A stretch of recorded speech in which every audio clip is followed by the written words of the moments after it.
संविधान बचाओ हम इसलिए बोल रहे हैं क्योंकि इसमें आरएसएस की मंशा क्या है, जनसंघ की मंशा क्या थी और बीजेपी की आज जो मंशा क्या है ये। और बार बार ये भी कहते हैं कि बार बार ये भी कहते हैं बाबा साहब अम्बेडकर को इन्होंने इज्जत नहीं दी, उन्होंने सब कुछ उनको हरा दिया। ऐसी गलत बातें यहाँ पर भी कही गई, वहां पर भी वो कहे। कल हमारे नड्डा साहब ने वहां भी कहा, अब ये भी यहाँ कहेंगे। फिर भी मैं आपको बताना चाहता हूँ, ड्राफ्टिंग कमेटी के चेयरमैन बाबा साहब अम्बेडकर ने अपने शब्दों में कहा है कि मुझे बहुत आश्चर्य हुआ था जब प्रारूप समिति ने मुझे अपना अध्यक्ष चुना।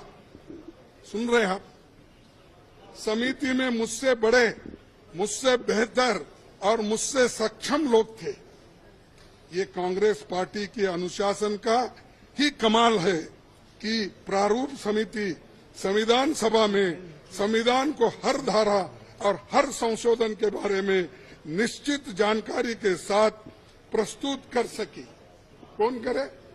कांग्रेस वाले करे। और इसको बाबा साहब अम्बेडकर ने कहा और ये कहते हैं इन्होंने विरोध किया, उन्होंने ये किया, उनका अपमान किया।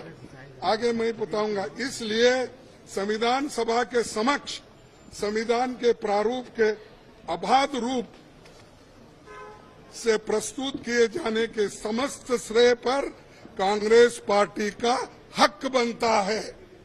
ये बात मैं कहने वाला था और मेरी बात सुन रहे नहीं। मैं मिनटों से हाथ उठा रहा हूं। हमारे सभी पार्टी, इंडिया गठबंधन पार्टी पूरी उठ के डिमांड कर रही थी, मांग रही थी। हम ध्यान खींच रहे थे चेयरमैन साहब, ना हमको वो मौका नहीं मिला। मैं फिर प्रधानमंत्री से खुद रिक्वेस्ट किया, एक बार, दो बार, तीन बार, लेकिन उन्होंने भी उसको नकार दिया।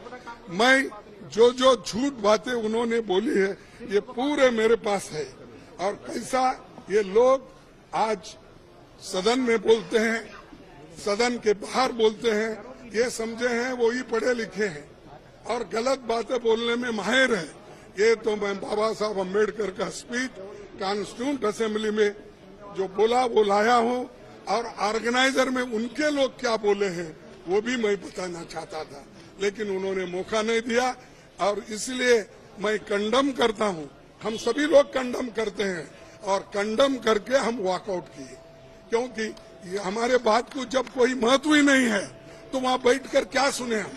और जब प्रधानमंत्री खुद यहाँ पर जब बात कर रहे थे राहुल जी, उस वक्त 2 बार उठ के उन्होंने क्लैरिफिकेशन की कोशिश की, क्लैरिफाई कर दिए।